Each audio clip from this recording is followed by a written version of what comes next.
Welcome to seekers podcast. ہم بہت جوش و خروش کے ساتھ واپس آ گئے ہیں. آج ہم امیلی کرٹ کی جو بہترین کتاب ہے دی اینشنٹ نیئر ایسٹ، اس پر اپنی گفتگو کی چوتھی انسٹالمنٹ شروع کرنے جا رہے ہیں. ہاں، اور آج کا موضوع بہت ہی زبردست ہونے والا ہے. بالکل.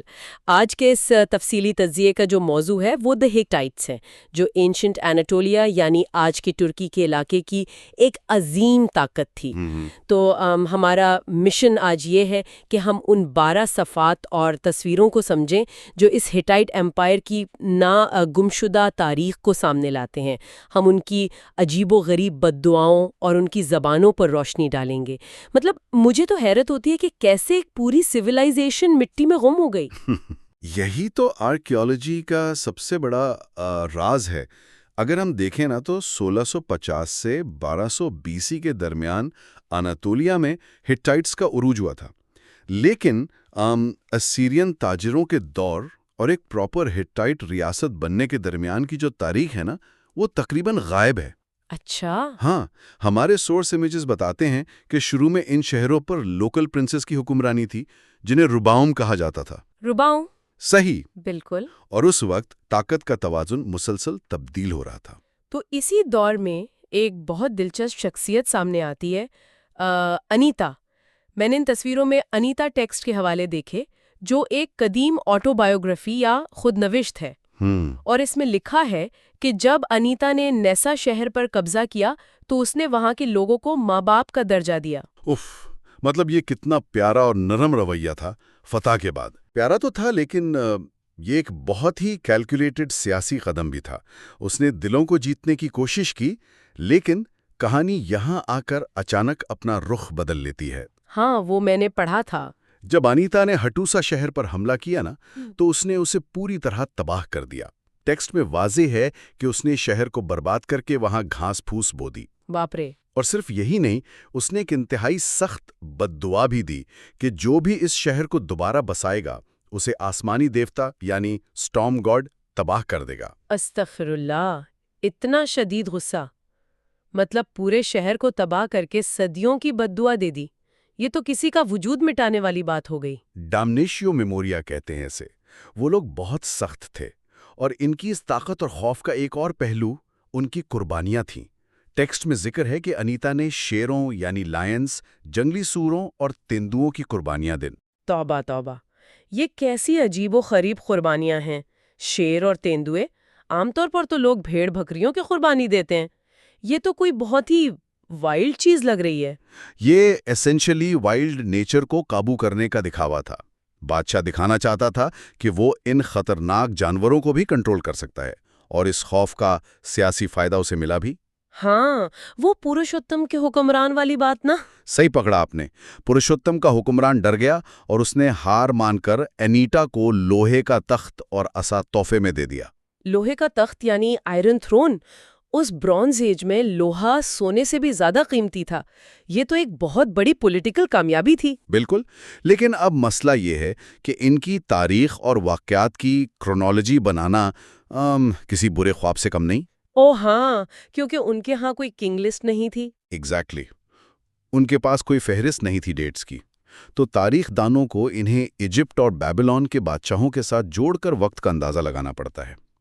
اس میں ایک بڑا اینکر پوائنٹ مرسلی آئی کا بیبلون پر حملہ ہے، جو تقریباً 1595 BC میں ہوا تھا. صحیح. اس سے انہیں ایک فکسڈ ڈیٹ مل گئی. لیکن تاریخ کہاں سیدھی چلتی ہے. امیج 7 میں جو نئے انکشافات تھے وہ بہت حیران کن تھے. 1970s اور 80s کی ایکسکیویشنز نا. ہاں. جب اچانک تہرویلی اور کرنتا جیسے نئے بادشاہوں کی مہریں مل گئیں. مطلب سچی ایک چھوٹی سی مٹی کی مہر نے پوری کتاب کی تاریخ بدل دی. پوری ٹائم لائن ہلا کر رکھ دی. یہ آرکیالوجی کا یہی تو مزہ ہے. آپ کو لگتا ہے سب سالو ہو گیا، اور پھر زمین سے ایک نئی مہر نکل آتی ہے. اور اسی وجہ سے جو روایتی دور کی تقسیم تھی نا، اولڈ کنگڈم اور مڈل کنگڈم اور ایمپائر کی، اس پر بھی سوالات اٹھنے لگے. ہاں، کیونکہ نئے مطالعے بتاتے ہیں کہ ان کے لکھنے کے انداز یعنی پیلیوگرافی میں کوئی اچانک تبدیلی نہیں آئی تھی. تو شاید کوئی الگ مڈل کنگڈم تھا ہی نہیں. یہ پوائنٹس واقعی مائنڈ بلوئنگ ہے. اور رائٹنگ سے یاد آیا، ہمیں اس عظیم لائبریری کے بارے میں بات کرنی چاہیے جو ہٹوسا کی کھدائی سے ملی. 25,000 مٹی کی تختیاں؟ 25,000 کلے ٹیبلٹس ملنا ایک بہت بڑا خزانہ ہے، لیکن اس میں ایک ٹوسٹ ہے۔ وہ کیا؟ ان ٹیبلٹس میں عام لوگوں کی زندگی یا تجارت کا کوئی ذکر نہیں ہے۔ یہ مکمل طور پر اسٹیٹ آرکائیو تھا، صرف مذہبی رسومات اور قانون درج ہیں۔ اچھا، یعنی عام عوام کی کوئی آواز ہی نہیں ہے اس میں؟ لیکن جو سب سے بڑا جھٹکا مجھے لگا نا، وہ امیج 9 دیکھ کر لگا۔ اس آرکائیو میں 1 یا 2 نہیں، پوری 7 مختلف زبانیں ملی ہیں۔ نسائٹ، لووین، پیلائک، ہٹین، ہورین، اکیڈین اور سومیرین، یا خدا! ایک ہی جگہ 7 زبانیں۔ یہ تو اس وقت کا سب سے بڑا انٹرنیشنل ہب لگتا ہے، ایک اینشنٹ یونائٹڈ نیشن سمجھ لیجئے اسے۔ نیوسائٹ کی ان کی اپنی زبان تھی جو انڈو یورپین تھی، اور اکیڈین ڈپلومیٹک زبان تھی۔ لیکن یہاں ایک بہت بڑا راز بھی چھپا ہے۔ کیا سا راز؟ ٹیکسٹ میں ذکر ملتا ہے کہ اسکرائبز ہٹائٹ ہائروگلفس کو لکڑی کے بورڈز پر بھی لکھتے تھے۔ او نہیں! ہاں، لکڑی وقت کے ساتھ گل سڑ کر مٹی بن گئی، اس لیے اصل معلومات اور روزمرہ کی معلومات کا ایک بہت بڑا حصہ ہمیشہ کے لیے غائب ہو چکا ہے۔ ہم جو پڑھ رہے ہیں وہ صرف مٹی پر لکھا ہوا تھا جو بچ گیا۔ یہ تو کتنی سیڈ بات ہے کہ آدھی تاریخ تو ویسے ہی ڈارک میٹر بن چکی ہے۔ خیر، چلیے فزیکل شہر کی طرف آتے ہیں۔ میپ میں ہٹوسا کا جائزہ بہت دلچسپ تھا۔ ہٹوسا کا سٹرکچر واقعی بے مثال تھا۔ 2 بڑے برجز نچلے شہر کو قلعے یعنی بیوک کیلے سے ملاتے تھے۔ اور وہ یازولیکایا کا عظیم پتھروں والا مزار؟ رائٹ، بالکل۔ اس کی ڈیکوریٹڈ والز پر انہوں نے پورا ڈیوائن پینتھیون تراشا ہوا تھا۔ ان کا آرکیٹیکچر اسٹیٹ کی طاقت دکھاتا تھا۔ لیکن ایک منٹ، ان سب سیریس چیزوں کے بیچ میں وہ اللہ کا ہویوک سائٹ والا ذکر، جس نے تو مجھے واقعی ہلا دیا۔ ریلیفز کی بات کریں یہ؟ ہاں، وہاں بادشاہ اور مالکہ کے مناظر کے ساتھ ساتھ جانوروں کو نچانے والے مصور اور سوارڈ سوالوورز کا ذکر ہے۔ ہیں، اس قدیم دور میں تلوار نگلنے والے اور کرتب دکھانے والے موجود تھے۔ یہ تو بالکل کسی سرکس کا سین لگ رہا ہے۔ انسان کو انٹرٹینمنٹ تو ہمیشہ چاہیے نا۔ یہ ریلیفز دکھاتے ہیں کہ دربار میں باقاعدہ میلہ لگتا تھا۔ وہ لوگ صرف ڈرائے اور سیریس لوگ نہیں تھے، ان کی زندگی میں سرکس اور کرتب بھی تھے۔ بالکل۔ اب اس کہانی کے سب سے بڑے جغرافیائی مسئلے کی طرف چلتے ہیں۔ نقشے پر ان شہروں کو ڈھونڈنا ایک پہیلی ہے۔ ہاں، امیج 12 اسی پر فوکس کرتی ہے۔ انہوں نے ہزاروں جگہوں کے نام لکھے ہیں، لیکن زمین پر وہ کہاں ہیں ٹھیک سے کسی کو نہیں معلوم۔ گرسٹنگ اور گنی نے 1959 میں کوشش کی تھی، لیکن میپ کانسٹنٹ نہیں ہے۔ اور اسی میپ کے کنفیوژن میں سے وہ احیاوا والی بحث نکلتی ہے نا۔ جب میں نے یہ پڑھا تو میرا دماغ سچ میں گھوم گیا۔ مائسینیرین گریکس والی تھیوری۔ بالکل۔ کیا ہٹائٹ ٹیکسٹ میں ذکر ہونے والے احیاوا دراصل مائسینین گریکس یعنی اکینز تھے؟ اور کیا اس کا تعلق ٹروائے کی مشہور جنگ سے ہے؟ بہت سے اسکالرز اب اس پر متفق ہیں۔ ان کا مرکز ایشین سی کے اس پار تھا۔ تو ہاں، یہ کنیکشن کافی ٹھیک لگتا ہے۔ یہ کتنا عجیب اور حیران کن ہے کہ کیسے 2 الگ الگ عظیم تاریخیں ایک دوسرے سے جڑی ہو سکتی ہیں۔ ایک طرف ہٹائٹس اور دوسری طرف ٹروجن وار۔ یہی اس مطالعے کا فائدہ ہے۔ اگر ہم تمام مباحثے کو سمیٹتے ہوئے دیکھیں تو مٹی کی مہریں، عجیب و غریب قربانیاں اور لکڑی کے گمشدہ ٹیکسٹ ہمیں ایک عظیم امپائر کی جھلک دکھاتے ہیں۔ یہ ہیومن ہسٹری کا ایک بہت رچ اور متوازن حصہ تھا۔ صحیح۔ ان کی عظیم سلطنت، جس میں 7 زبانیں بولی جاتی تھیں، آج صرف چند پتھروں اور مٹی کے ٹیکسٹ تک محدود رہ گئی ہے۔ اصل ٹیکسٹ جو لکڑی کے تھے وہ ہمیشہ کے لیے مٹی بن چکے ہیں۔ بے شک۔ اس پر سننے والوں کو ایک ایسی گہری سوچ دے کر چھوڑنا چاہتی ہوں میں۔ آج کی ہماری یہ جدید ڈیجیٹل سیولائزیشن، جہاں سب کچھ سرورز پر ہے، جب ہزاروں سال بعد لوگ دریافت کریں گے تو کیا وہ ہمارے ڈیٹا سینٹرز کو دیکھ کر کسی استغفار اللہ کہنے والی بد دعا یا عجیب و غریب مذہبی رسم کا حصہ سمجھیں گے؟ صرف اس لیے کیونکہ ہماری آج کی لکڑی کی تختیاں یعنی ڈیجیٹل ڈیٹا وقت کے ساتھ مٹی بن چکی ہوں گی۔ یہ واقعی انسان کو دماغ لگانے پر مجبور کر دیتا ہے۔ ہمارے پاس کچھ انتہائی نایاب اور قدیم تاریخی دستاویزات ہیں۔ بالکل، اور ان دستاویزات میں دی کوئین آف کانش کی کہانیاں ہیں، ہتھوسیلی اول کا سیاسی وصیت نامہ ہے، اور ٹیلیپینو کا فرمان بھی شامل ہے۔ ہاں، ہمارا بنیادی مقصد انہی دستاویزات کے ذریعے اس عظیم قدیم طاقت کی کہانی اور ان کے بنائے گئے قوانین کو سمجھنا ہے۔ جو نوٹس میں نے تیار کیے ہیں انہیں دیکھ کر میں واقعی حیران ہوں۔ اصل میں اس تجزیے کی سب سے خاص بات یہ ہے کہ یہ صرف قدیم تاریخ نہیں ہے۔ جب ہم ان دستاویزات کو غور سے دیکھتے ہیں تو یہ کہانی ہے کہ کس طرح طاقت کی ہوس کسی بھی بڑی سلطنت کو تباہ کر سکتی ہے۔ صحیح کہہ رہے ہیں۔ اور بہتر قوانین ہی اسے بچا سکتے ہیں۔ سننے والوں کو اس بات کا اندازہ ہوگا کہ یہ کہانی آج کے زمانے میں بھی اتنی ہی اہمیت رکھتی ہے۔ طاقت کی کشمکش وقت کے ساتھ بالکل نہیں بدلی۔ ٹھیک کہا۔ تو بالکل شروع سے آغاز کرتے ہیں۔ دستاویزات میں ایک بہت ہی عجیب اور حیران کن ذکر دی کوئین آف کنش کا ملتا ہے۔ میں نے جب یہ ٹیکسٹ پڑھا تو میری تو آنکھیں کھلی کی کھلی رہ گئیں۔ جی، وہ واقعی ایک دلچسپ حوالہ ہے۔ اس میں ذکر ہے کہ کنش کی مالکہ نے ایک ہی وقت میں 30 بیٹوں کو جنم دیا اور خوفزدہ ہو کر انہیں ٹوکریوں میں رکھ کر دریا میں بہا دیا۔ پھر اس نے 30 بیٹیوں کو جنم دیا جنہیں اس نے خود پالا۔ یہ قدیم روایاتوں کا ایک عام انداز ہے۔ اور سالوں بعد وہ 30 بیٹے واپس کنیش آئے اور انجانے میں انہوں نے اپنی ہی 30 بہنوں سے شادی کر لی۔ استغفر اللہ، یا اللہ، اپنا ہی خون اور ایسی شادیاں۔ تاریخ کا آغاز ہی اتنے عجیب واقعات سے ہو رہا ہے۔ اس کا اصل مقصد کیا تھا؟ یہ واقعی پڑھنے میں بہت عجیب اور پریشان کن لگتا ہے، لیکن تاریخ داں اسے ایک فاؤنڈیشن میتھ کے طور پر دیکھتے ہیں۔ یعنی اس کا حقیقت سے تعلق نہیں ہے؟ بالکل نہیں۔ اس کہانی کا مقصد حقیقت بیان کرنا نہیں تھا، بلکہ یہ ظاہر کرنا تھا کہ ہٹائٹ سلطنت کے قیام سے پہلے کا دور کتنا افراتفری اور جہالت والا تھا۔ اچھا، ایک طرح سے ان کا سماجدگی اور قبائلی اندھیرا پن دکھایا گیا ہے۔ صحیح سمجھیں آپ۔ یہ کہانی اس بات کی طرف اشارہ کرتی ہے کہ ہٹائٹس لوگوں کو اس اندھیرے سے نکل کر ایک قانون کی طرف آنے کی ضرورت تھی، اور یہی ترتیب ہمیں ان کے پہلے عظیم بادشاہ ہٹوسیلی اول کے دور میں نظر آتی ہے۔ ہاں، ہتوسیلی اول اس کے بستر مرگ کی بات کرتے ہیں۔ ہمارے پاس جو اس کا سیاسی وصیت نامہ موجود ہے وہ پڑھ کر میں سچ میں دنگ رہ گئی۔ اس وصیت نامے کے الفاظ بہت واضح ہیں۔ بادشاہ شدید بیمار ہے، کسارا کے مقام پر اپنی زندگی کی آخری سانسیں لے رہا ہے، اور اسی حالت میں وہ ایک اہم مجلس بلاتا ہے۔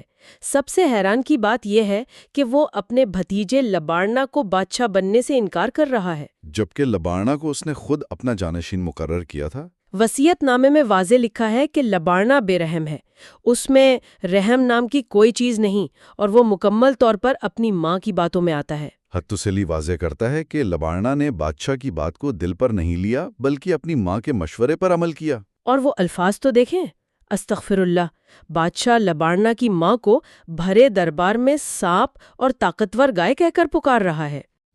اس دور کی زبان میں شدید طنز تھا۔ ایک ماں اپنے ہی بیٹے کو بادشاہ کے خلاف بھڑکا رہی ہے اور بادشاہ اسے سانپ کہہ رہا ہے۔ یہ کیسا خاندان تھا؟ یہ سن کر واقعی رونگٹے کھڑے ہو جاتے ہیں۔ پردے کے پیچھے سے ایسی بغاوتیں۔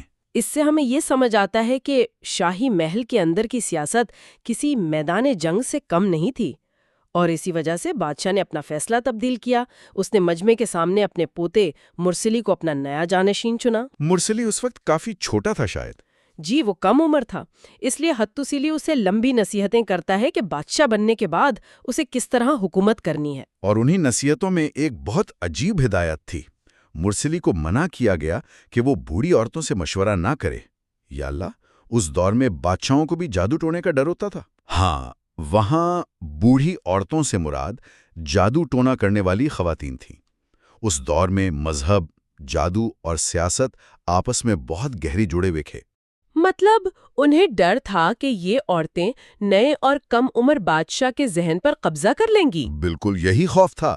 اس لیے ہتوسیلی نے واضح طور پر اپنی بیوی کو بھی ہدایت کی کہ وہ نئے بادشاہ کے معاملات میں دخل اندازی نہ کرے۔ اور یہ سب کسارا کے اس مقام پر ہو رہا تھا جہاں ایک اہم اجتماع بلایا گیا تھا۔ میرے نوٹس میں ذکر ہے کہ اس مجلس کو پنکو کہا جاتا تھا۔ جی، پنکو۔ اس پر ہمیں تھوڑی توجہ دینی چاہیے۔ یہ پنکو دراصل ایک باقاعدہ سیاسی نظام اور اسمبلی تھی۔ یہ واقعی حیران کن ہے کہ ان کے پاس ایک اسمبلی موجود تھی، مطلب ہزاروں سال پہلے بھی ادارے تھے۔ صحیح کہا، اس قدیم دور میں ایک اسمبلی کا ہونا بہت اہم بات ہے۔ پنکو میں اعلیٰ فوجی کمانڈر اور شہر کے بزرگ شامل ہوتے تھے۔ یہ اسمبلی نئے بادشاہ کے معاملات پر نظر رکھتی تھی، تاکہ بادشاہ اکیلے سازشوں کا شکار نہ ہو جائے۔ بالکل۔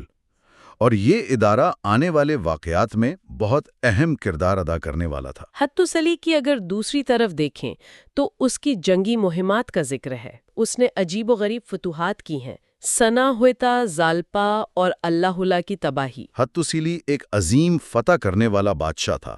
اس نے ان شہروں کو مکمل تباہ کر دیا تھا اور لوٹ مار کر کے وہاں سے چاندی کے بیل اور سونے کے مجسمے لایا اور ارینا کی سورج دیوی کے حوالے کر دیا۔ یہ ان کا طریقہ تھا اپنے مذہب اور فتوحات کو جوڑنے کا۔ لیکن ایک واقعہ جو پڑھ کر میں حیران رہ گئی وہ دریائے فرات یا مالا ریور پار کرنے کا ہے۔ دریائے فرات کو پیدل پار کرنا اس وقت ایک بہت بڑا فوجی کارنامہ تھا۔ حتسلی فخر سے بیان کرتا ہے کہ اس نے فوج کے ساتھ دریا پار کیا۔ فوجی کارنامہ تو ٹھیک ہے، لیکن جو اس نے کیا وہ دل دہلانے والا تھا۔ اس نے ہسوا اور ہاہا کے ہرے ہوئے بادشاہوں کو پکڑا اور انہیں اپنے رتھ یعنی ویگن کے آگے بیلوں کی طرح باندھ دیا۔ جی، یہ واقعہ اس کی طاقت کے اظہار کا طریقہ تھا۔ توبہ توبہ، انسانوں کو اور وہ بھی بادشاہوں کو گاڑیوں کے آگے باندھ دیا۔ استغفر اللہ، یہ لوگ کتنے ظالم تھے۔ یہ عمل صرف ظلم نہیں تھا بلکہ نفسیاتی طور پر دشمن کی مکمل تذلیل تھی۔ اس وقت کے ریجن کو ایک کلیئر میسج تھا۔ خوف پھیلانے کا طریقہ۔ بالکل۔ حتسلی خود کو عظیم سارگون سے ملاتا تھا، بلکہ اس سے بھی بہتر سمجھتا تھا۔ سارگون آف ایگاڈے اس وقت تاریخ کا حصہ بن چکا تھا۔ حتسلی کہتا تھا کہ سارگون نے فرات پار کیا تھا لیکن شہر نہیں جلائے تھے۔ یعنی حتسلی کا مقصد سارگون سے بڑا اور خوفناک بادشاہ بنا تھا۔ تاریخ میں نام امر کرنے کی ہوس تھی۔ اور اس ہوس کا نتیجہ ہم آگے دیکھتے ہیں۔ جب حتسلی کے بعد مرسلی اول تخت پر بیٹھا۔ مرسلی نے شروع میں تو خوب فتوحات کی۔ اس نے الاپو کو تباہ کیا، بلکہ اس نے بیبلون پر بھی حملہ کیا اور وہاں سے بے پناہ مال لوٹا۔ بیبلون پر فتح اس وقت کی سب سے بڑی خبر تھی۔ مرسلی کا عروج پر تھا، لیکن پھر اچانک سب کچھ تباہ ہو گیا۔ دستاویزات بتاتی ہیں کہ مرسلی کو اس کے اپنے ہی بہنوئی ہنتیلی نے زیدامتا کے ساتھ مل کر قتل کر دیا۔ ہائے اللہ، اپنا ہی بہنوئی! ستہ کے لیے لوگ اتنے اندھے ہو جاتے ہیں۔ یہی سے ہٹائٹ سلطنت کی تاریخی شروع ہوتی ہے۔ مرسلی کا قتل پورے شاہی خاندان کے لیے ایک تباہی کا آغاز تھا۔ ایڈکٹ آف ٹیلیپنو کے مطابق اس ایک خون نے اگلے 70 سال تک خون ریزی کا سلسلہ شروع کر دیا۔ 70 سال تک لوگ آپس میں لڑتے رہے۔ جی، جب ہنتیلی بوڑھا ہوا تو زیدامتا نے ہنتیلی کے بیٹے کو قتل کر کے تخت پر قبضہ کر لیا۔ استغفر اللہ، جس دوست نے مدد کی اسی نے بیٹے کو مار دیا۔ بات یہاں نہیں رکتی، پھر زیدامتا کو اس کے اپنے بیٹے امونا نے مار دیا۔ اللہ معاف کرے، بیٹا باپ کو مار رہا ہے، بہنوئی سالے کو مار رہا ہے، یہ کوئی بادشاہت تھی یا قصاب خانہ؟ استغفر اللہ۔ اور امونا کے دور میں مزید قتل ہوئے۔ شاہی خاندان کا آپس میں خون اس قدر بہا کہ پوری سلطنت ٹوٹنے لگی، فصلیں رک گئیں اور عوام پر بھیانک اثرات پڑے۔ جب اعلیٰ قیادت ہی اتنی بے رحم ہو تو ملک تو تباہی ہونا ہے نا۔ یہی حالات تھے جب آخرکار اس اندھیرے میں امید کی کرن ٹیلیپنو بن کر سامنے آیا۔ شکر ہے کسی کو تو عقل آئی کہ یہ سب ٹھیک کرنا ہے۔ ٹیلیپنو نے تخت حاصل کیا تو اس نے کیا کیا؟ جب ٹیلیپنو نے تخت حاصل کیا تو اس نے اپنے دشمنوں، جن میں حزیا اور اس کے بھائی شامل تھے، انہیں قتل کرنے کے بجائے زندہ چھوڑ دیا۔ شکر ہے یا اللہ، کسی کو تو عقل آئی کہ یہ قتل و غارت بند ہونی چاہیے۔ اس نے ان کا کیا کیا پھر؟ اس نے انہیں صرف جلا وطن کیا، یعنی ملک بدر کر دیا۔ اسمبلی نے انہیں موت کی سزا سنائی تھی، لیکن ٹیلیپنو نے انہیں معاف کیا اور قتل سے روک دیا۔ یہ ایک بہت بڑا قدم تھا، ایک طرح سے انقلاب ہی تھا۔ لیکن صرف معاف کرنا تو کافی نہیں تھا، قوانین بھی تو بدلنے تھے۔ بالکل، ٹیلیپنو نے بادشاہت کے نئے اصول بنائے۔ اس نے واضح قانون نافذ کیا کہ پہلے درجے کا بیٹا ہی بادشاہ بنے گا۔ اگر وہ نہ ہو تو پھر دوسرے درجے کا بیٹا، اور اگر بیٹا سرے سے نہ ہو تو بیٹی کا شوہر بادشاہ بنے گا۔ اس سے دربار میں وراثت کا جھگڑا ہمیشہ کے لیے ختم ہو گیا۔ یہ تو بہت ہی شاندار اور عقلمندانہ حل تھا۔ اور ایک اور قانون جس نے مجھے سب سے زیادہ متاثر کیا وہ سزا کے حوالے سے تھا۔ آپ کلیکٹیو پنشمنٹ یعنی اجتماعی سزا کی بات کر رہی ہیں؟ ہاں، ٹیلیپنو نے فرمان جاری کیا کہ اگر کوئی شاہی خاندان کا فرد جرم کرے گا تو صرف اسے سزا ملے گی، اس کے خاندان یا بیوی بچوں کو نہیں۔ ہزاروں سال پہلے لوگ سمجھ گئے تھے کہ قانون میں انصاف ضروری ہے۔ یہ واقعی اس زمانے کے لحاظ سے ایک انقلابی سوچ تھی۔ اس کے ساتھ ہی ٹیلیپینو نے پنکو یعنی اسمبلی کو ایک نئی طاقت اور اختیار دیا۔ خون کے قوانین، میں انہی کے بارے میں پڑھ رہی تھی۔ پنکو کو یہ اختیار دیا گیا کہ وہ بادشاہ اور شاہی خاندان پر نظر رکھے تاکہ ان پر بھی قانون لاگو ہو۔ اگر کوئی اعلیٰ فرد قتل کرتا تو پنکو اس کا فیصلہ کرتی۔ یعنی بادشاہ بھی قانون سے بالاتر نہیں تھا؟ بالکل۔ اور جادو ٹونے کے جو نئے قوانین نافذ کیے گئے ان کا مقصد بھی یہی تھا کہ محل کی سازشوں کو روکا جائے۔ ان سب چیزوں کا دراصل ایک ہی مقصد نظر آتا ہے۔ جی، اس فرمان کا مقصد سلطنت کو واپس اس کے سنہری دور میں لے جانا تھا جہاں رحم دلی اور انصاف کی فراوانی تھی۔ میں اس بات پر واقعی متاثر ہوں کہ ہزاروں سال پہلے انہوں نے یہ سمجھ لیا تھا کہ ادارے اور قوانین ہی ملک کو بچا سکتے ہیں۔ اور اس بات کا ثبوت تاریخ نے دیا۔ ان قوانین کی وجہ سے ہٹائٹ امپائر بچ گئی اور دوبارہ پھلی پھولی۔ ابتدائی سلطنت یعنی ارلی امپائر کا دور پھر سے عروج پر گیا۔ خصوصاً تودھالیہ اول کے دور میں، جو 1430 سے 1200 قبل از مسیح تک چلا۔ جی، اس دور میں انہوں نے متانی اور مصر جیسی عظیم طاقتوں کا مقابلہ کیا۔ یہ اس لیے ممکن ہوا کیونکہ ٹیلیپینو کے قوانین نے اندرونی امن قائم کیا تھا۔ تو اس پورے گہرے جائزے کا خلاصہ ایک جملے میں یہی ہے کہ کس طرح ایک عظمت والی سلطنت اپنی ہی ہوس اور خون خرابے سے تباہ ہونے کے قریب تھی، لیکن قانون کی حاکمیت اور انصاف نے اسے موت کے منہ سے بچا لیا۔ سننے والوں کے لیے میں ایک گہرا سوال چھوڑنا چاہتا ہوں۔ اگر صدیوں پہلے قدیم ہٹائٹ لوگوں نے یہ جان لیا تھا کہ انتقام اور تخت کی لالچ صرف تباہی لاتی ہے اور انصاف کا قانون ہی بقا کا راستہ ہے، تو پھر آج کا جدید انسان اور ہمارے آج کے سیاسی نظام اس بنیادی سبق کو کیوں بھول جاتے ہیں؟ یہ واقعی ایک بہت ہی گہرا سوال ہے جس پر ہم سب کو خود غور کرنے کی ضرورت ہے۔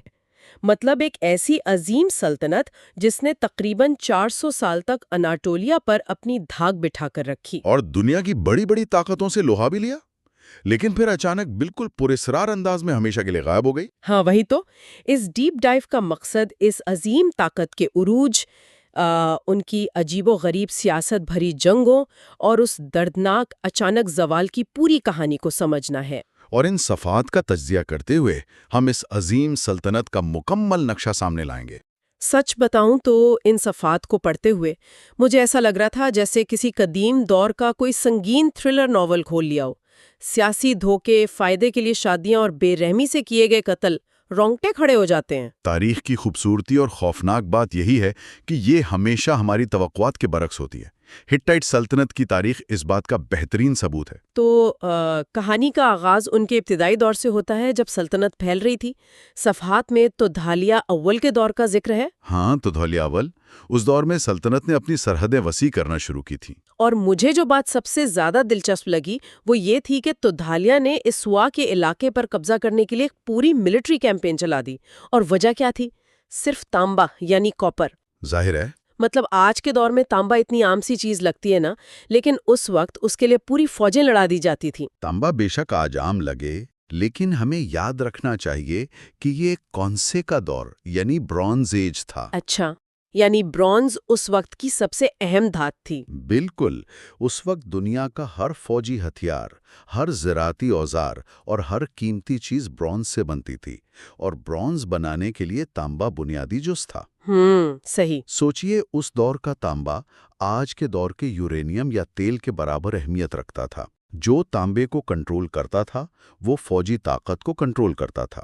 تو ایشو وے جیسا علاقہ براہ راست مصر اور متانی جیسی دوسری طاقتوں کی نظروں میں بھی تو ہوگا نا؟ غالباً وہاں قبضہ کرنا ہٹائٹس کے لیے صرف اپنی سرحدیں پھیلانا نہیں تھا، بلکہ دشمنوں کو ایک واضح پیغام دینا تھا کہ فوجی اور معاشی طاقت اب ان کے ہاتھ میں ہے۔ لیکن جہاں اتنی طاقت جمع ہو رہی ہو وہاں دھوکے بازی کیسے پیچھے رہ سکتی ہے؟ انہی ابتدائی صفحات میں ایک شخص مادھوتا کا ذکر ملتا ہے۔ مادھوتا کا واقعہ بہت اہم ہے اس حوالے سے۔ اس کی ہمت کی تو داد دینی پڑتی ہے۔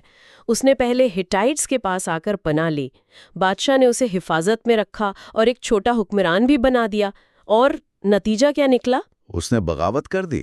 نمک حرامی کی انتہا، انہی کے خلاف بغاوت کر کے ان کے جانی دشمن احیا کے ساتھ مل گیا۔ دوستی اور پناہ میں اتنا بڑا دھوکہ، یہ پڑھ کر سچ میں غصہ آتا ہے۔ دیکھیں، سیاست اور اقتدار کی دوڑ میں وفاداریاں ہمیشہ مفادات کی محتاج ہوتی ہیں۔ مدھوبتا کا یہ قدم صرف ایک ذاتی دھوکہ نہیں تھا، تو پھر کیا تھا؟ یہ اس بات کی علامت تھا کہ ہٹائٹ سلطنت کے مغربی کناروں پر کس قدر بے چینی اور کمزوری پنپ رہی تھی، اور عالمی سطح پر دوسری طاقتیں اس کمزوری کا فائدہ اٹھانے کے لیے تیار بیٹھی تھیں۔ جیسے مصر؟ بالکل، مصر کی قیادت اس صورتحال کا گہری نظر سے مشاہدہ کر رہی تھی اور نئے سیاسی گٹھ جوڑ بنا رہی تھی۔ لکھا تھا۔ ہاں، وہ خط تاریخی اعتبار سے بہت مواد فراہم کرتا ہے۔ اس خط میں بیان ہے کہ مصری بادشاہ نے 20 مینا سونا بھیجا ہے اور بدلے میں ترہندہ رادو کی بیٹی کا رشتہ مانگا ہے۔ 20 مینا سونا جو آج کے حساب سے تقریباً 10 کلو خالص سونا بنتا ہے۔ صحیح اندازہ ہے۔ توبہ توبہ، سونے کی بوریوں کے بدلے بیٹیوں کا سودا! استغفر اللہ، یہ کیسا ظالم دور تھا! اصل میں ایک شہزادی کی حیثیت صرف اتنی تھی کہ اسے 2 ملکوں کے درمیان رشوت کے طور پر استعمال کر لیا جائے۔ دل خراب ہو جاتا ہے پڑھ کر۔ آج کے انسانی حقوق کے معیار سے دیکھا جائے تو یہ واقعی سخت ناگوار گزرتا ہے، لیکن قدیم تاریخ میں اسے میرج الائنس یا شادی کے ذریعے سیاسی اتحاد کا نام دیا جاتا تھا۔ اچھا، یعنی یہ ایک ٹول تھا ان کا؟ جی، یہ اس دور کا سب سے کارگر سیاسی ہتھیار تھا۔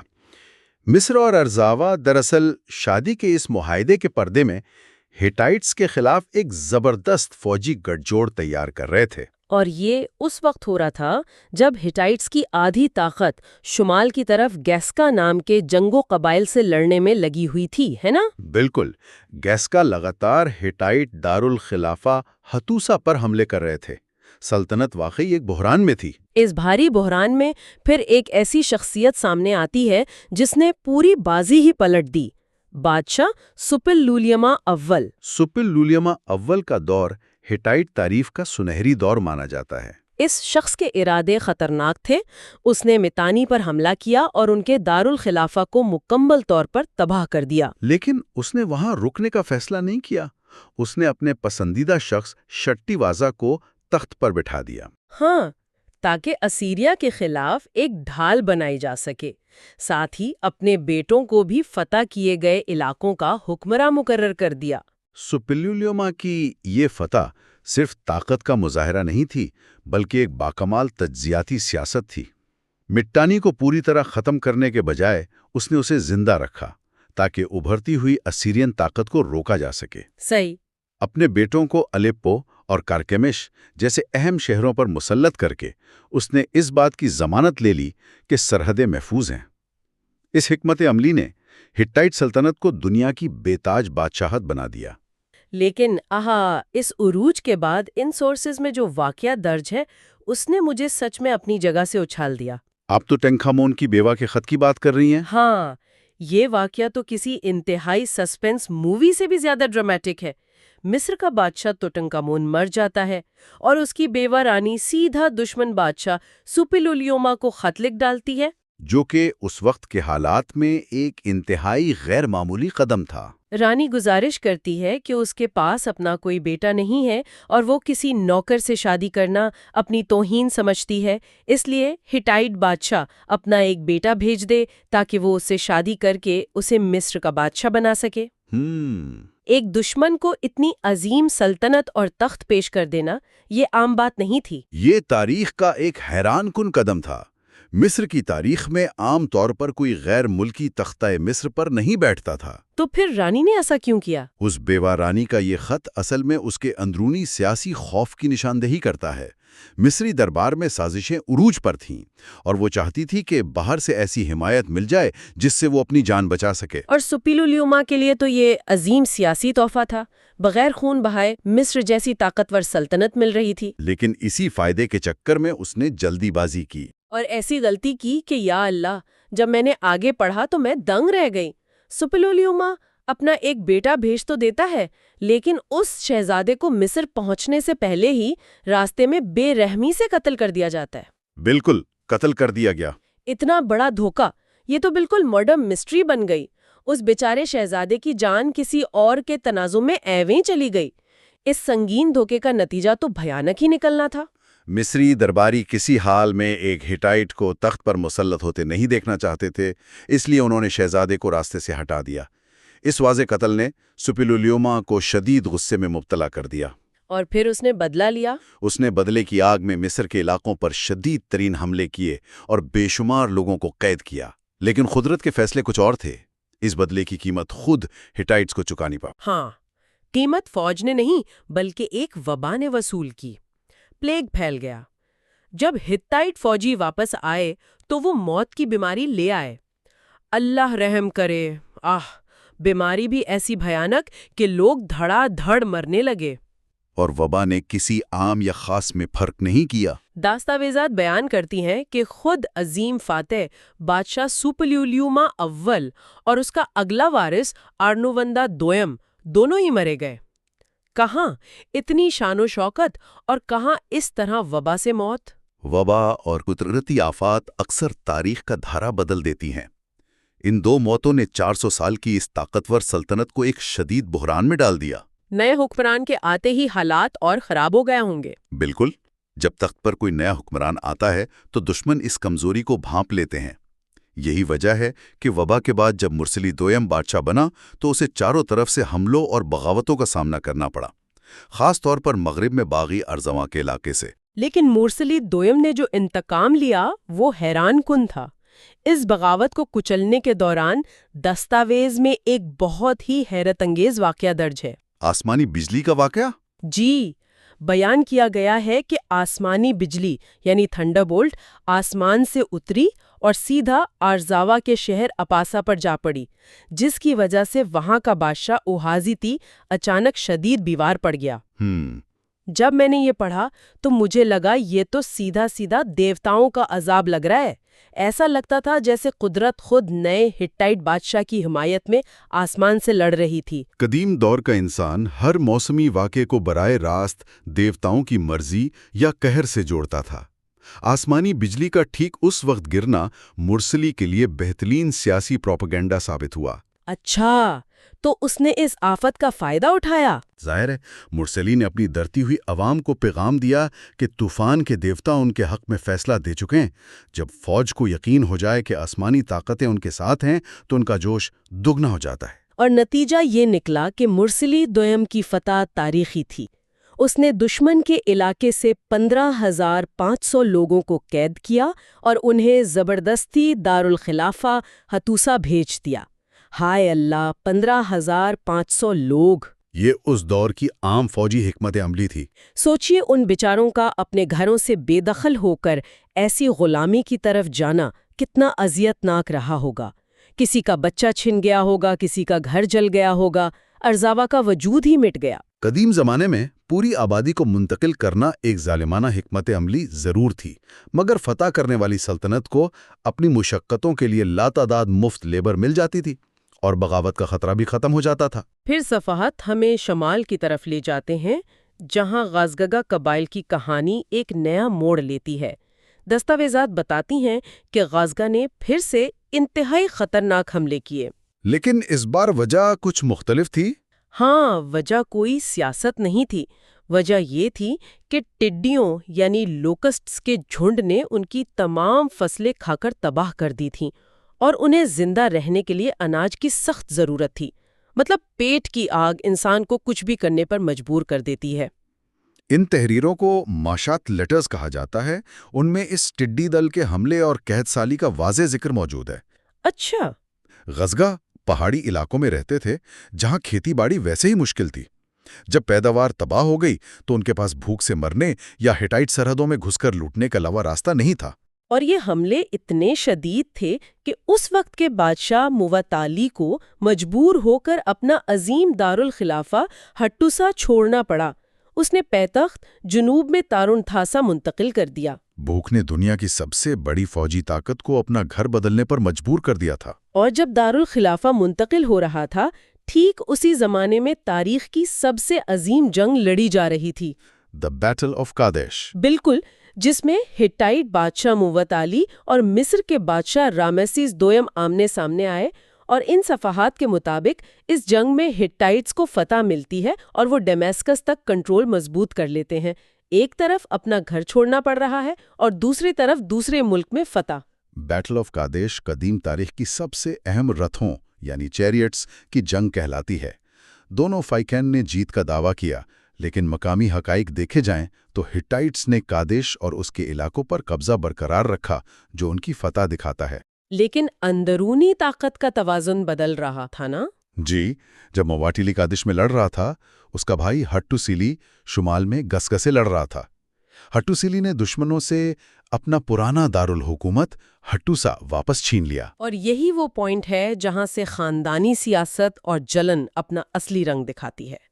موواٹلی کی موت کے بعد جب اس کا بیٹا ارہیٹی شب بادشاہ بنتا ہے تو اسے اپنے چچا ہٹوسیلی کی شہرت ہضم نہیں ہوتی۔ بھتیجا چچا سے شدید حسد میں مبتلا ہو جاتا ہے۔ اور پھر ان صفحات میں سامنے آتا ہے ایک اور حیران کن حصہ، جسے اپولوجی آف ہٹوسیلی کہا جاتا ہے۔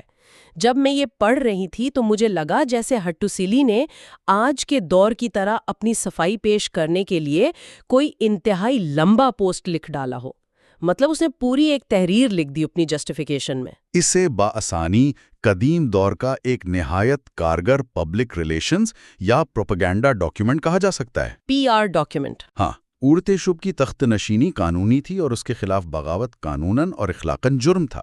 اس لیے ہتوسیلی کو اپنے قدم کو جائز ثابت کرنے کے لیے کہانی کی ضرورت تھی۔ تو اس نے اس صفائی نامے میں لکھا کہ اس کے اعمال اس کی ذاتی خواہش نہیں تھے بلکہ دیوتاؤں کا اشارہ تھا۔ اس نے شوشگا دیوتی کا حوالہ دے دیا، جو اشتار دیوتی کا ہی ایک روپ تھی۔ ہتوسیلی کا دعویٰ تھا کہ شوشگا دیوتی اس کی حفاظت کر رہی تھی، اسے جادو ٹونے سے بچا رہی تھی، اور دیوتی کے حکم پر ہی اس نے ایک پجاری کی بیٹی پدوہیپا سے شادی کی۔ لیکن پھر بھتیجے نے چچا کے فوجی اور سیاسی اختیارات چھین لیے۔ پھر کیا تھا، چچا نے بغاوت کر دی۔ استغفر اللہ۔ اقتدار کی ہوس نے رشتوں کا لحاظ ہی ختم کر دیا، اپنے ہی بھتیجے کو قید کر دیا۔ خاندان کی لڑائیاں تب بھی ایسی ہی بھیانک ہوتی تھی۔ اقتدار کی لڑائیاں ہمیشہ رشتوں کی قربانی مانگتی ہیں۔ ہتوسیلی تخت پر قبضہ کر کے خود کو گریٹ کنگ گھوشت کرنے میں کامیاب ہو گیا، لیکن ارہیتشب چپ نہیں بیٹھا۔ اس نے کیا کیا؟ اس نے مصر اور بیبلون جیسی طاقتوں کے درباروں میں مدد مانگنے کی کوشش کی۔ نتیجتاً ہتوسیلی کو اپنی بادشاہت محفوظ رکھنے کے لیے بیرونی اتحادیوں کی ضرورت پڑ گئی۔ اور تبھی اس نے مصر کے بادشاہ رامسیس دویم کے ساتھ امن کا معاہدہ قائم کیا۔ بالکل، یہ معاہدہ تاریخ کے عظیم ترین امن معاہدوں میں سے ایک ہے۔ اس میں باہمی حفاظت اور دوبارہ سے خاندانوں کو جوڑنے کے لیے شہزادے اور شہزادیوں کی شادیاں شامل تھیں۔ دونوں ملک سمجھ چکے تھے کہ ان کا دشمن اب اسیرین سلطنت ہے۔ اب یہ دستاویزات اپنے آخری اور انتہائی بوجھل حصوں کی طرف بڑھ رہی ہیں۔ ہتوسیلی کے بعد اس کا بیٹا ٹودھالیا چہارم تخت نشین ہوتا ہے، لیکن سیاسی بے چینی اور پیرانویا نے اس بادشاہ کو بری طرح گھیر رکھا تھا۔ اس تناؤ کا واضح ثبوت برونز ٹیبلٹ ہے۔ ہاں، یہ کانسے کی تختی جو تودھالیا نے اپنے کزن کرنتا کے ساتھ معاہدے کے طور پر لکھوائی تھی۔ یہ برونز ٹیبلٹ عصر قدیمہ کی تاریخ کی چند اہم ترین دریافتوں میں سے ایک ہے۔ اس کے الفاظ سے پتہ چلتا ہے کہ تودھالیا کس قدر خوفزدہ تھا۔ کرنتا اسی بھتیجے اوری ایشب کا چھوٹا بھائی تھا جسے تخت سے بے دخل کیا گیا تھا۔ تو قانونی طور پر کرنتا کا دعویٰ مضبوط تھا۔ جی، اور تودھالیا نے اسے وفادار رکھنے کے لیے اس تختی پر بے تحاشا اختیارات اور انعامات مقرر کیے، ٹیکسز معاف کر دیے اور عظیم شہر کارچمش کے بادشاہ کے برابر درجہ دے دیا۔ یہ تو بہت بڑی رشوت ہوئی نا؟ لیکن ان تمام پریشانیوں اور کنسائے پر لکھی وفاداریوں کے باوجود اس عظیم سلطنت کا آخری وقت آن پہنچا تھا۔ دستاویزات میں تباہی کی آہٹ صاف سنائی دیتی ہے۔ اسیریا کے حملے بڑھتے جا رہے تھے۔ آخری صفحات میں آخری بادشاہ سپلولیوما دویم کا ذکر ملتا ہے، جس نے سائپرس پر حملہ کیا تاکہ وہاں سے تانبا لا سکے اور سمندری لٹیروں کو روک سکے۔ لیکن پھر یکایک ان صفحات میں سب ٹھہر جاتا ہے۔ ہاں، اچانک یہ طاقتور ہٹائٹ سلطنت جو 400 سال تک اناٹولیا پر قابض رہی، اچانک آگ اور دھوئیں کا شکار ہو گئی۔ دستاویزات بیان کرتی ہیں کہ ان کا عظیم شہر ہتوسا آگ میں جلا کر راکھ کر دیا گیا۔ سبحان اللہ، 400 سال کی شان و شوکت آگ اور راکھ میں بدل گئی۔ صرف موت کا سناٹا رہ گیا۔ یہ آرکیالوجی اور تاریخ کے سب سے بڑے رازوں میں سے ایک ہے۔ اسے برونز ایج کلیپس کہا جاتا ہے۔ تو یہ تباہی آخر کس نے پھیلائی؟ کھدائی سے ثابت ہوتا ہے کہ ہٹوسا میں بڑے پیمانے پر آگ لگی تھی، لیکن سوال یہی ہے کہ کس نے کیا؟ کیا یہ بھوکے گزگاہ قبائل تھے؟ کیا سمندری لٹیرے تھے؟ یا اپنی عوام کی بغاوت تھی؟ تاریخ خاموش ہے۔ مطلب ان بادشاہوں کو اپنی تباہی کی وجہ لکھنے کا وقت ہی نہیں ملا؟ یہ ایک مکمل سسٹم کولیپس تھا؟ بالکل۔ ان 12 صفحات کا یہ تجزیہ ظاہر کرتا ہے کہ یہ قصے محض پرانی کہانیاں نہیں ہیں، بلکہ انسانی فطرت، بے پناہ اقتدار کی لالچ اور سروائیول کا آئینہ ہے۔ آج کے اس مطالعے کا ہمارا مقصد یہ سمجھنا ہے کہ آخر ایک قدیم سلطنت اپنی طاقت، عجیب و غریب قانون اور تباہ کن وباؤں کو کیسے سنبھالتی تھی۔ صحیح۔ چلیں اس کو کھول کر دیکھتے ہیں۔ ہاں، تو ہٹائٹ ریاست کو سمجھنا واقعی ایک دلچسپ سفر ہے۔ اکثر لوگ سوال اٹھاتے ہیں کہ کیا اسے واقعی ایک ایمپائر یا سلطنت کہا جا سکتا ہے؟ اچھا، کیوں؟ کیونکہ 1400 سے 1200 قبل مسیح کے درمیان یہ مختلف علاقوں اور زبانوں کا ایک پیچیدہ مجموعہ تھا۔ صحیح۔ لیکن دستاویزات واضح کرتی ہیں کہ یہ واقعی ایک عظیم و شان سلطنت تھی۔ یہاں ایک مرکزی طاقت تھی جو ملٹری فتح اور بہترین ڈپلومیسی کے ذریعے دوسرے علاقوں پر غالب تھی۔ ہاں، اور اس نظام میں ایک عظیم بادشاہ ہوتا تھا نا؟ ہاں، جسے گریٹ کنگ کہا جاتا تھا، اور اس کے نیچے بہت سے ماتحت بادشاہ یا واسل کنگز ہوتے تھے جو اسے خراج پیش کرتے تھے۔ یعنی ایک پورا ہائرارکی کا نظام تھا۔ بالکل ایسا ہی ہے۔ اور ان ماتحت بادشاہوں کے ساتھ عظیم بادشاہ کے جو معاہدے ہوتے تھے وہ کمال کے ہیں۔ لیکن اس نظام کو سمجھنے کے لیے مجھے جو کہانی سب سے زیادہ پسند آئی وہ کسی بادشاہ کی نہیں ہے، اچھا، بلکہ ایک عام سے شخص کی ہے۔ زوبال نام کا ایک شخص تھا جو پیشے سے ایک کہان یا ڈیوائنر تھا۔ ہاں، یہ کیس بہت مشہور ہے۔ اس کی زمین اور انگوروں کا باغ کسی دوسرے شخص نے جس کا نام الزیوموا تھا زبردستی چھین لیا تھا۔ صحیح۔ اب عام طور پر قدیم دور میں عام آدمی کیا کرتا؟ لیکن زبال نے کسی چھوٹے موٹے افسر کے پاس جانے کے بجائے بے خوف ہو کر سیدھا عظیم بادشاہ کو درخواست دی، جو کہ اس دور کے حساب سے بہت بڑی بات تھی۔ اور سب سے حیرت کی بات یہ ہے کہ بادشاہ نے واضح حکم جاری کیا کہ اس کی زمین واپس کی جائے اور اس پر کوئی نئے ٹیکس یا مزدوری کا بوجھ نہ ڈالا جائے۔ بالکل۔ یہ کتنی عجیب بات ہے کہ ایک اتنی بڑی سلطنت کا بادشاہ ایک عام ڈیوائنر کے مسئلے خود حل کر رہا ہے۔ یہاں جو بات سب سے دلچسپ ہے نا، وہ یہ کہ اس دریافت سے ہمیں پتہ چلتا ہے کہ حتی نظام میں طاقت مرکز میں ہونے کے باوجود جسٹس سسٹم کتنا ایکسیسیبل تھا۔ صحیح کہا، لوکل اتھارٹیز کے فیصلوں کو بادشاہ خود بدل سکتا تھا۔ عظیم بادشاہ کا یہ رویہ اصل میں اس کی طاقت کی علامت تھا۔ وہ کیسے؟ وہ یہ پیغام دے رہا تھا کہ آخری انصاف صرف اور صرف اس کے دربار سے ملتا ہے۔ اچھا، یعنی اپنے آپ کو سپریم دکھانا۔ جی۔ لیکن دوسری طرف اگر ہم ماتحت بادشاہوں یعنی ویسال کنگز کی بات کریں تو ان کے ساتھ بادشاہ کا برتاؤ بالکل مختلف اور پیورلی پولیٹیکل ہوتا تھا۔ وہاں انصاف نہیں، ڈپلومیسی چلتی تھی۔ بالکل۔ مثال کے طور پر کوپانترادو نام کے ماتحت بادشاہ کے باپ نے 3 بار بغاوت کی تھی۔ 3 بار؟ ہاں، کسی بھی عام قدیم سلطنت میں ایسے شخص کی پوری نسل ختم کر دی جاتی، لیکن عظیم بادشاہ نے اپنے رحم سے اسے گدی پر بٹھایا۔ کمال ہے۔ اسی طرح مناپت اور ہاؤنڈا کو بھی بغاوت کے باوجود صرف اس لیے معاف کیا گیا کیونکہ کچھ بزرگ مردوں اور عورتوں نے دربار میں آ کر بادشاہ سے اس کی جان بخشی کی درخواست کی تھی۔ یہ تو وہی بات ہوئی نا کہ اپنا دبدبا قائم رکھنے کے لیے دشمن کو معاف کر کے ہمیشہ کے لیے اپنا احسان مند بنا لو۔ ایگزیکٹلی، یہ ایک بہت سمارٹ پولیٹیکل موو تھا۔ لیکن ان ماتحت بادشاہوں کو وفادار رکھنے کا ایک اور طریقہ تھا جو کافی پرسنل تھا۔ آپ شاہی شادیوں کی بات کر رہے ہیں نا؟ ہاں، شاہی خاندان کی خواتین سے ان کی شادی کروانا۔ عظیم بادشاہ اکثر ان ویسلز کی شادی اپنی بہن، بیٹی یا کسی شاہی عورت سے کروا دیتا تھا تاکہ ایک خونی رشتہ قائم ہو جائے۔ صحیح۔ اور اس حوالے سے میں ایک ڈاکیومنٹ پڑھ رہا تھا اور اچانک استغفر اللہ! کیا ہوا؟ یا اللہ، یہ میں کیا پڑھ رہا ہوں؟ میرا تو واقعی دماغ گھوم گیا ایک پل کے لیے۔ آپ عزی ہاسا کے حکمراں حقانہ والے معاہدے کی بات کر رہے ہیں نا؟ ہاں۔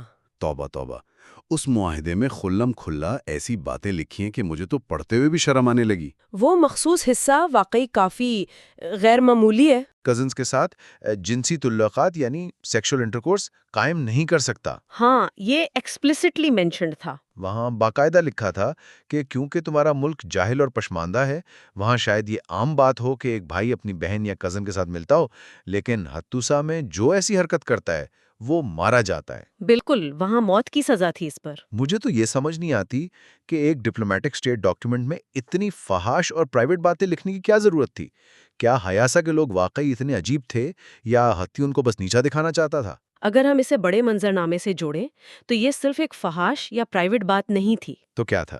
یہ ایک انتہائی اہم قانونی اور ثقافتی مسئلہ تھا۔ ہتھی کے قانون میں انسیسٹ یا ایسی حرکت پر واقعی موت کی سزا تھی۔ ہیاسا ایک پہاڑی علاقہ تھا جسے ہتھی لوگ بالکل انسیولائزڈ سمجھتے تھے۔ اچھا، بادشاہ اصل میں ایک تیر سے دو شکار کر رہا تھا۔ ایک تو وہ اپنی شاہی خواتین کو ان کے ان رواجوں سے بچا رہا تھا، ہاں یہ تو ہے۔ اور دوسرا وہ حکامہ پر ہتھی کی کلچرل سپیریورٹی تھوپ رہا تھا۔ وہ بس یہ واضح کر رہا تھا کہ اب تم ہتھی شاہی خاندان کے داماد ہو، اس لیے تمہیں ہمارے سخت قانون کی پابندی کرنی ہوگی۔ یعنی ان کو اپنے نظام کا پابند بنا رہے تھے؟ یہاں تک کہ اسے اپنے بھائی کی بیویوں اور کسی بھی لوکل عورت کو دوسری بیوی بنانے سے بھی منع کیا گیا تھا۔ یہ ڈپلومیسی میں کلچر کو ایز اے ویپن یوز کرنے کی ایک بہترین مثال ہے۔ یہ پوائنٹ واقعی بہت گہرا ہے۔ بادشاہ اپنی بہنوں اور بیٹیوں کے ذریعے اصل میں اپنی تہذیب کو پھیلانے کا کام لے رہا تھا۔ برونز کی تختی پر لکھی گئی تھی، صحیح۔ اور اس کا وزن پورے 5 کلو تھا۔ اس میں سوراخ کر کے اسے زنجیروں سے باندھا گیا تھا۔ یہ صرف ایک ڈاکیومنٹ نہیں تھا، یہ تو ایک باقاعدہ مونیومنٹ تھا جو مختلف دیوتاؤں کے مندروں میں رکھا جاتا تھا۔ بالکل، اور برونز کا استعمال کرنا اور اسے زنجیروں سے مندر میں باندھنا ایک بہت بڑا سمبل تھا۔ یہ دیوتا ان معاہدوں کے گواہ ہوتے تھے۔ صحیح۔ انہی دیوتاؤں کے نام پر سخت قسمیں کھائی جاتی تھیں۔ اگر کوئی معاہدہ توڑتا تو اس کا مطلب تھا کہ اس نے کسی انسان کو نہیں بلکہ سیدھا خدا کو دھوکہ دیا ہے، جو کہ بہت بڑا گناہ سمجھا جاتا ہوگا۔ اور یہاں ایک اور چیز سمجھنا ضروری ہے، یہ مذہبی سختی صرف سیاست تک محدود نہیں تھی، بلکہ محل کے ملازموں اور مذہبی عہدے داروں کے لیے بھی بہت سخت قانون تھے۔ خاص طور پر وہ روٹی والے قانون۔ ہاں، جو لوگ دیوتاؤں کے لیے روزانہ کی مقدس روٹی یا بریڈ بناتے تھے، ان کے صفائی کے قانون تو انتہائی شدید تھے۔ ہاں، وہ روٹی والے قانون دیکھ کر مجھے واقعی مسکراہٹ آئی۔ اچھا۔ قانون کے مطابق روٹی بنانے والوں کو لازمی نہانا ہوتا تھا۔ ان کے بال اور ناخن تراشے ہوئے ہونے چاہیے اور لباس بالکل صاف ہونا چاہیے۔ صحیح۔ اور حیرت کی بات یہ ہے کہ اگر روٹی بناتے وقت کوئی کتا یا سور یعنی پگ اس جگہ کے قریب بھی آ جائے جہاں روٹی بن رہی ہے تو ان کی خیر نہیں تھی۔ بالکل، پھر ان کو اتنی سخت سزا ملتی تھی کہ اس کی مثال ان دستاویزات میں ایک غلام سے دی گئی ہے۔ ہاں، وہ انالوجی بہت دلچسپ ہے۔ تو دیوتا تو آقاؤں کے بھی آقا ہیں، وہ ناپاکی سے کتنے ناراض ہوں گے؟ صحیح کہا۔ صفائی اور ناپاکی کا یہ خیال ان کے ہر نظام میں گہرائی تک موجود تھا۔ ان کا ماننا تھا کہ فزیکل ڈرٹ اور اسپرچل پولیوشن ایک ہی چیز ہے۔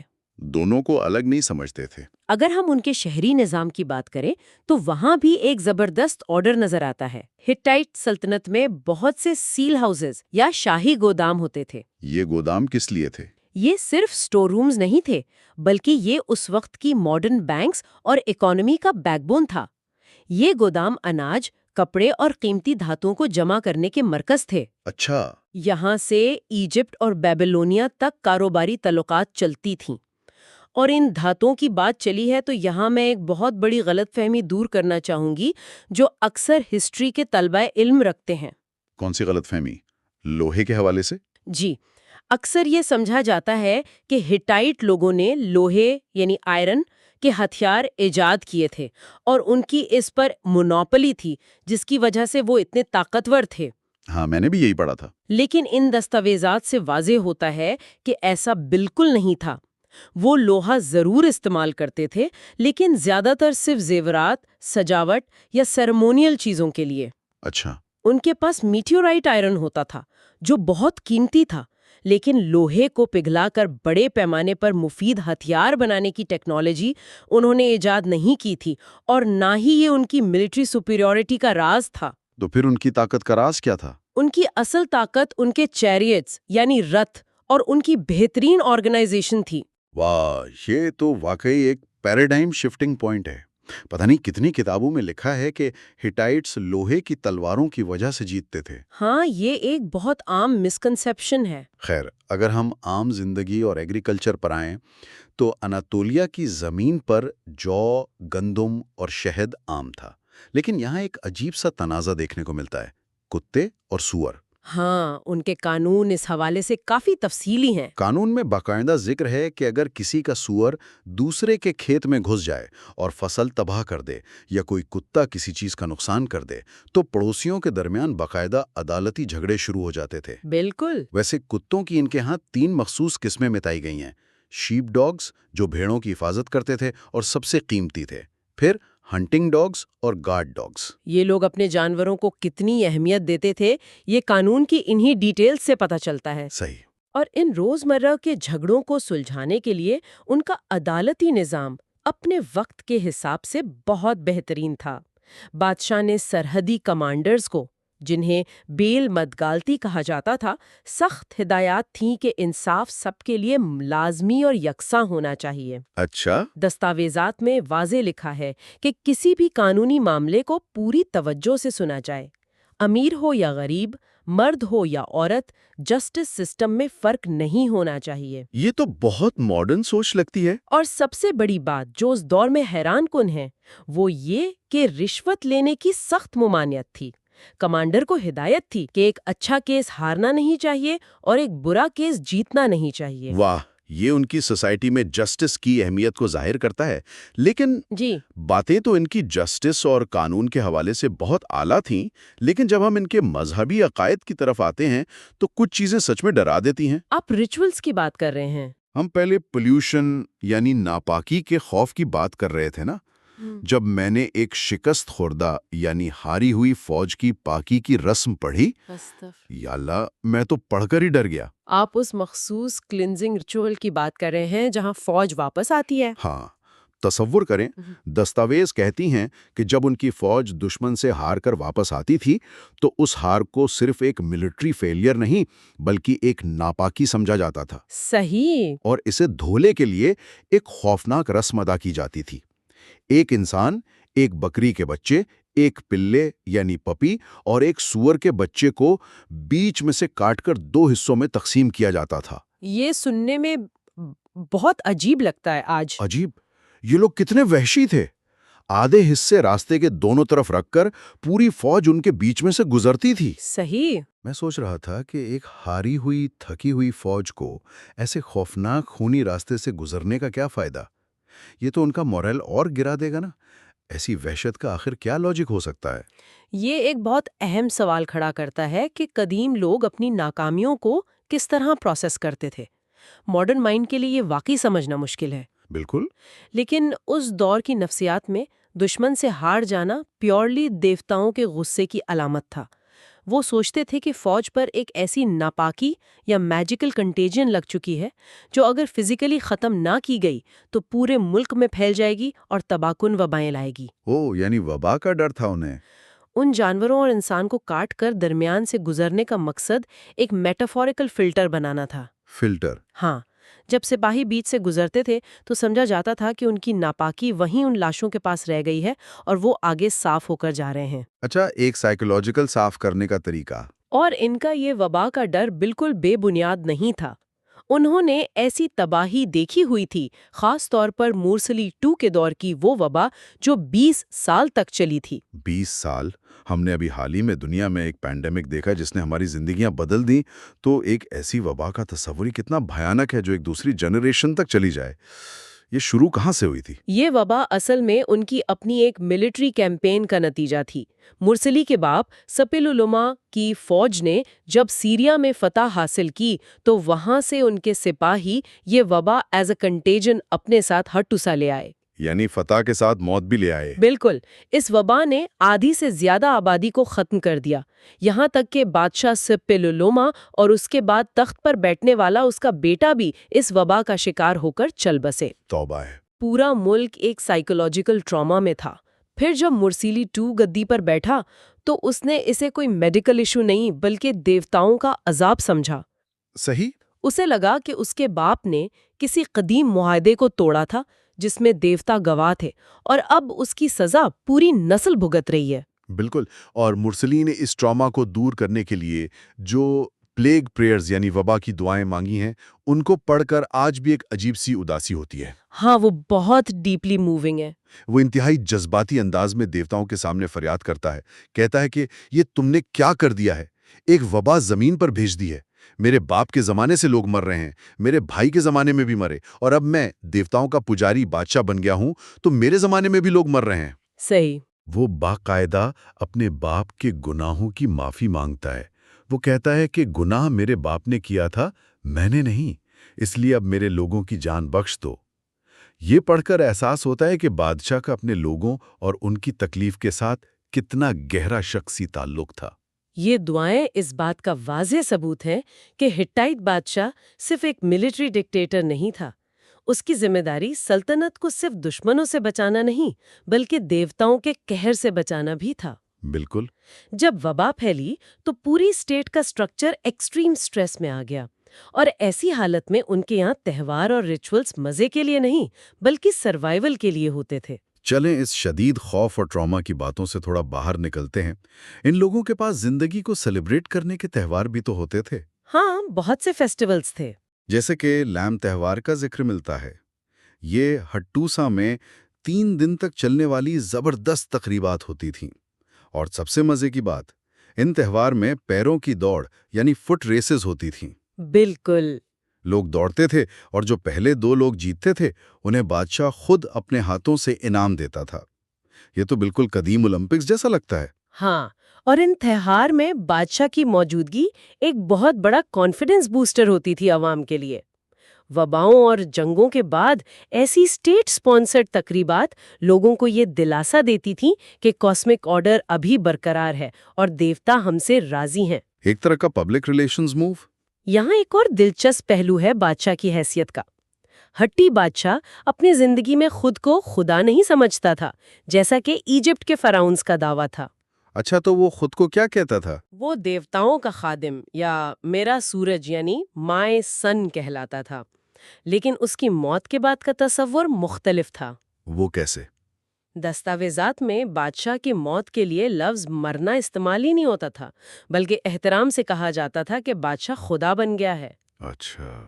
موت کے بعد اس کی لاش کو جلایا جاتا تھا اور اس کی بقایات کو ایک مخصوص سٹون ہاؤس میں رکھا جاتا تھا جہاں اسے باقاعدہ کھانا اور پینا پیش کیا جاتا تھا۔ یہ موت کے بعد خدا بننے کا کانسیپٹ ان کے سکسیشن یعنی نئے بادشاہ کے آنے کے نظام کو اور بھی پیچیدہ بنا دیتا ہوگا۔ بالکل۔ انوانڈا تھرڈ کی جو مہر یعنی سیل امپریشن ملی ہے، اس میں کتنی باریکی سے سکسیشن بیان کیا گیا ہے۔ کراؤن پرنس، جسے وہ ٹھکانتی کہتے تھے، اس کا فیصلہ پہلے سے کر لیا جاتا تھا تاکہ پاور ویکیوم نہ آئے۔ ہاں، سٹیبلٹی بہت ضروری تھی۔ اور جب نیا بادشاہ تخت پر بیٹھتا تو اس پر مذہبی پابندیاں اور بڑھ جاتی تھیں۔ صحیح۔ اس کے ارد گرد ملازموں کو پورے اور پاک رہنے کا ویسا ہی خیال رکھنا پڑتا تھا جیسے ہم نے مقدس روٹی بنانے والوں کے قانون میں دیکھا۔ صحیح۔ تھوڑی سی ناپاکی اور پورا ملک خطرے میں پڑ سکتا تھا۔ بالکل۔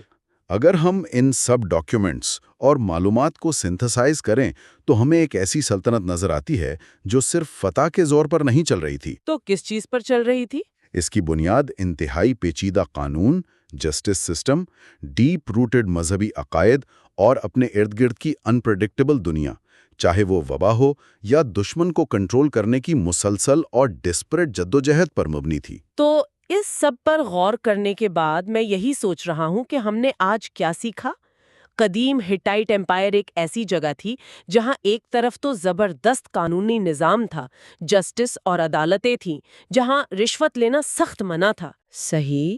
وہیں دوسری طرف انتہائی عجیب اور خوفناک رسمیں بھی تھیں جہاں ناپاکی دور کرنے کے لیے انسان اور جانور کاٹ دیے جاتے تھے۔ بالکل، ایک عجیب کنٹراسٹ تھا۔ کہیں واسل کنگ سے شادی کے سخت اور تھوڑے ایکسپلیسٹ معاہدے، تو کہیں 5 کلو کے کانسے پر لکھے گئے سیکرٹ پیکٹس۔ ہم اکثر ہسٹری پڑھتے ہوئے سوچتے ہیں کہ قدیم لوگ ہم سے بالکل ہی مختلف اور عجیب تھے۔ لیکن ایسا نہیں ہے۔ ہاں، اگر ہم تھوڑا ڈیپلی غور کریں تو تباہ کن وباؤں کا خوف اور اس سے پیدا ہونے والا ٹراما جو آج کی دنیا نے بھی محسوس کیا ہے، قانون کی پابندی، سوسائٹی میں انصاف کی امید اور یہاں تک کہ کتوں اور سوروں کی وجہ سے پڑوسیوں کے درمیان ہونے والے جھگڑے، انسانی فطرت ویسی ہی ہے۔ یہ سب دیکھ کر لگتا ہے کہ ٹیکنالوجی چاہے جتنی ایڈوانس ہو جائے، انسانی فطرت، مسائل اور سروائیول کی کوششیں ہزاروں سال میں زیادہ نہیں بدلی ہیں سننے والوں۔ یہ ایک بہت اچھا پوائنٹ آف ویو ہے۔